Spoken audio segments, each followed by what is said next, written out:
Бір кездері өзіңіз көмек көрсеткен адамнан гөрі, сізге көмектескен адам басыңызға іс түссе, тағы да көмекке келеді.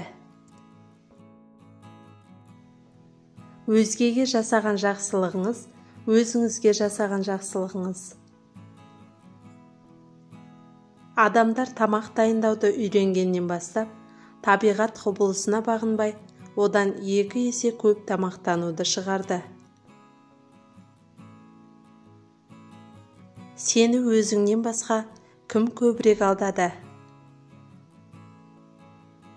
Еріншек адам оңай істің өзін қиынға санап, оны істемеудің түрлі жолдарын іздейді. Ақша барлық нәрсені істейді деген адамның өзі ақша үшін барлығына бара алады. Бүгін істеп тастауға болатын істі ертеңге қалдырма. Ұйқым тыныш болсын десең, арың таза болсын. Мына 3 нәрсені істеу өте қиын.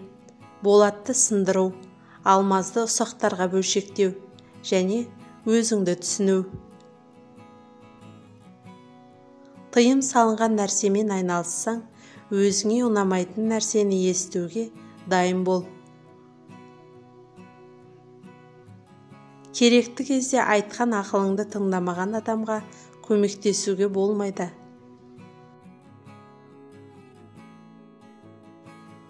Ең үлкен шипа демалыс пен ұстамдылық. 5-6 тиындық жеңілдікке бола көптеген адамдар банкротқа ұшырайды. 3 адамның біреуі сыр сақтай алады, тек олардың 2-і өлген болуы керек. Ақмақтың үнін өшіру үшін алқымынан алу әдепсіздік, ал оның сандырағын соңына дейін жалғастыруға уақыт беру нағыз қатыгездік. Махаббатсыз неке, некесіз махаббатқа толы болады. 2 адамның арасына ұрыс отын жаққан адамға оған қатысы болмаса да, өзі жаққан оттың ұшқыны тиіп кетсе, ондай адамның обалы жоқ. Аштық жайлаған жерде заңды ешкім сыйламайды. Заң сыйланбаған жерде ашаршылық тамыр жаяды. Майда шүйде шығындардан сақ болыңыз. Өйткені кішкентай ғана саңылаудың өзі үлкен кемені суға кетіріп тынады. Дұшпаныңа қарызға ақша берсең, өзіңе жаңа дос табасың. Ал досыңа қарызға ақша берсең, оны жоғалттым дей бер. Бақытты болудың 2 жолы бар. Алғың келген заттардан өзіңді тыю, немесе көп ақша табу. Егер дана болсаң, осы 2-ін де бірге алып жүре аласың. Ол өзіңе ғана байланысты.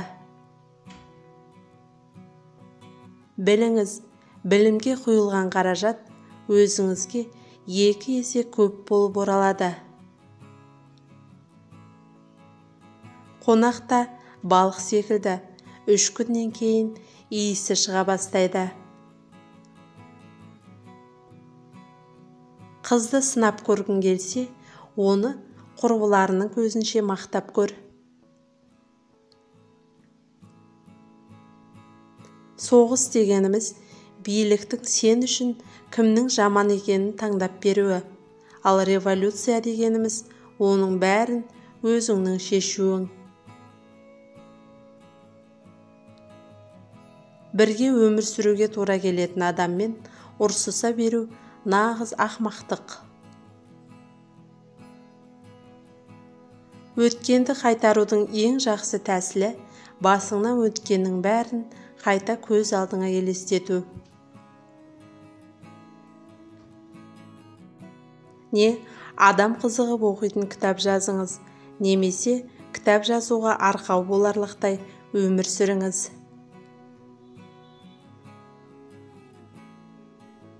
Үйленерден алдын көзіңді аш, немесе үйленгеннен кейін өмір бақи көзіңді жұмып жүруіңе тура келеді. Дос таңдауға да, оны ауыстыруға да асықпаңыз. Ешкімнің жамандығын санамаңыз, бірақ сол адамның жақсы жағын айтуға асығыңыз. Түзетуге болмайтын нәрсеге қайғырмаңыз. Уақыт ақшадан құралады. Сағынбаған қонақтан құтылғыңыз келсе, оған қарызға ақша беріңіз. Өзіңе керексіз нәрсені сатып алудан өз-өзіңді тыймасаң, жақын арада өзің үшін қымбат затыңды сатуыңа мәжбүр боласың. Аз сөйлеңіз, көп істеңіз. Сөз сіздің ақылыңызды білдіреді, ал істеген әрекетіңіз адамдығыңызды көрсетеді. Балаңызды алдымен тыңдауға үйретіңіз, қалғанының бәрі кейін. Таң қалардан алдын қалтаңызға қарап қойыңыз. Ерте ұйықтап, ерте тұру адамды дені сау, ақылды және бай етеді. Өмірдің трагедиясы сол, адамдар жарыстайынан ерте қартайып, әбден кеш болғанда ақыл кіреді. Шыдамдылық пен сабырлық адам бойындағы ең ұлы қасиет. Осындай қабілетке ие адамдар не қаласа соған қол жеткізе алады. Әйел кітап, еркек оны оқушы. Көбі ләззат сатып алып жатырмыз деп ойлап, өздерін соған құлдыққа салады. Сылтау айтуға шебер адамның басқа нәрсеге шебер болуы екі талай. Кішігірім кемшілікке назар аудармаңыз, есте сақтаңыз, сізде одан да үлкендері бар.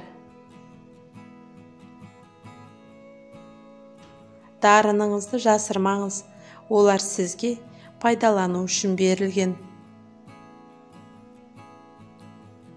Адам жегенімен емес, қортқанымен өмір сүреді.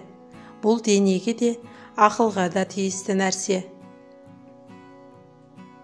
Жалқаудың баяу жүретіні сонша, кедейлік оны тез-ақ қуып жетеді. Өз жағдайыңа қанағаттану үшін одан да нашар жағдаймен салыстыру керек.